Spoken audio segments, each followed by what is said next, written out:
Been using ChatGPT for a while, but keep hearing about Grok? Maybe you've seen claims that it's more human-like, has more personality, or might be the next big thing in AI? You're wondering if it's worth switching or if you'd get better results with this newer option. If you're curious about how Grok actually compares to ChatGPT and whether it's worth your time, this video is exactly what you need. Basic overview and key differences. Let's start with the basics. ChatGPT comes from OpenAI, while Grok was created by xAI, Elon Musk's AI company. ChatGPT offers free and paid options starting at $20 per month. All X users get limited free access to Grok.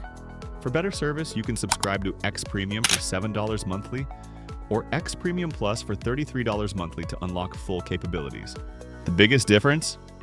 Their personality and approach to helping you. Personality and response style. Grok's standout feature is its personality. Casual, witty, and sometimes irreverent. It feels more like chatting with a clever friend than a digital assistant. Information access and factual accuracy. ChatGPT's web search is more comprehensive and organized, with better citation practices and source evaluation. Grok excels with real-time information and current events. It's also more willing to discuss controversial topics that ChatGPT might avoid. In our accuracy tests, ChatGPT generally made fewer factual errors across different topics.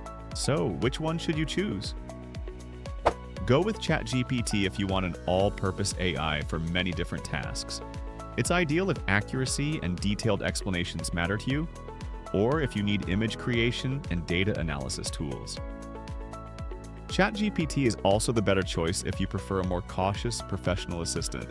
Grok is also less filtered on controversial topics, which some users appreciate.